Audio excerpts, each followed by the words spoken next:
Look at your own hands. The blood flowing through your veins is the exact same blood that built the pyramids, shattered the Roman legions, and conquered the known world. History is not a dusty textbook. It is a brutal, glorious, and unending river of power, gold, and ambition. Today, we are going to trace that river. We will walk the corridors of the greatest, most terrifying dynasties to have ever claimed dominion over the earth. We begin our journey in Mesopotamia. In 2334 BCE, Sargon of Akkad created the world's first true empire, conquering the Sumerian city-states. Soon after, around 3100 BCE, Narmer united Egypt's first dynasty. For 3 millennia, pharaohs ruled as living gods. Here is a mind-bending fact. Cleopatra, who died in 30 BCE, lived closer in time to the invention of the iPhone than to the building of the Great Pyramid.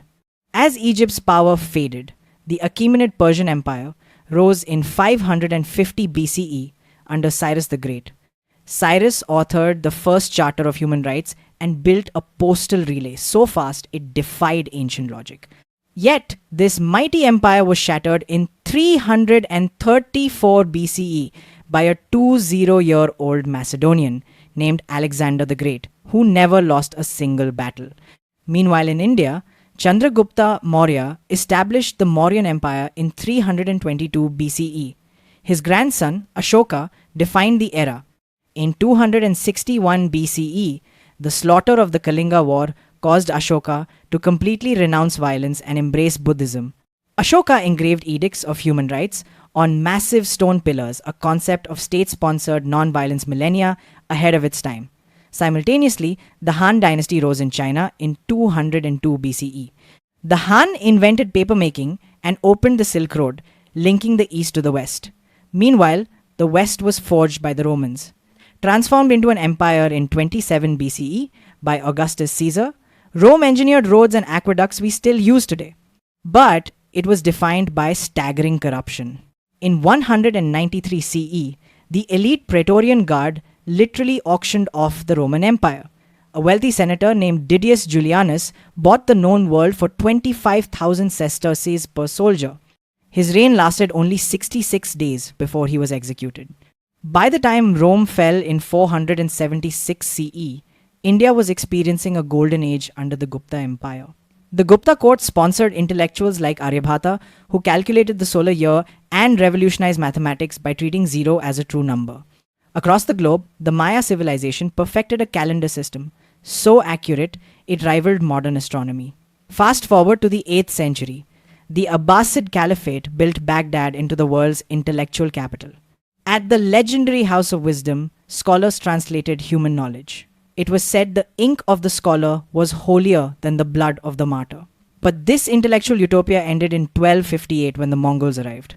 In 1206, an outcast named Temujin was proclaimed Genghis Khan. The Mongol Empire became the largest contiguous land empire in human history. Their warfare was so devastatingly effective that conquests reduced the global population by 11%. This massive depopulation actually caused a man-made climate cooling event as forests regrew over millions of acres of abandoned farmland. When they sacked Baghdad, witnesses said the Tigris River ran black with ink, then red with blood. While the Mongols terrorized Eurasia, Africa harbored immense wealth. In the 14th century, the Mali Empire was ruled by Mansa Musa. In 1324, he embarked on a pilgrimage to Mecca with 60,000 men and thousands of pounds of gold. Mansa Musa spent and gave away so much gold in Cairo that he completely destabilized the regional economy, causing hyperinflation that took a decade to recover. He remains arguably the richest human being to have ever lived. In 1453, the Ottoman Empire shattered the impenetrable walls of Constantinople using massive cannons, ending the Roman legacy forever. In 1526, Babur utilized similar field artillery to establish the Mughal Empire in India. The Mughals amassed wealth that defied logic. Shah Jahan commissioned the legendary Peacock Throne, constructed from 1,150 kilograms of gold and 230 kilograms of precious stones. The throne cost twice as much to build as the Taj Mahal itself. In Europe, the Spanish Habsburgs mined so much silver in the Americas they crashed their own economy. But the ultimate modern empire was a corporate dynasty.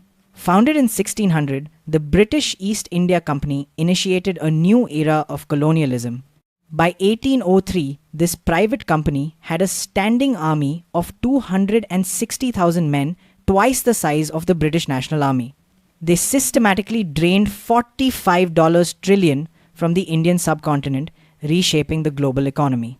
Simultaneously, China was ruled by its final imperial dynasty, the Qing. The Qing era holds a mind-blowing fact: the Taiping Rebellion. In 1850, a man named Hong Xiuquan failed his civil service exams, hallucinated he was the younger brother of Jesus, and launched a rebellion. It lasted 14 years and resulted in 20 to 30 million deaths, one of the bloodiest conflicts in history, sparked by delusion. Finally, we have the Romanovs of Russia, ruling from 1613 to 1917.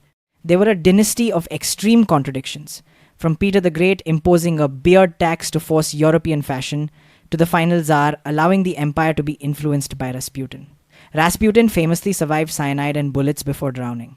We look back at these pharaonic gods, brutal khans, calculating emperors, and corporate monarchs. We see the architecture of our present. Every border, language, and conflict we inherit is the direct result of their ambition. They thought their empires would last forever, but time is the only true conqueror. We are not just students of their history, we are the survivors of their ruins.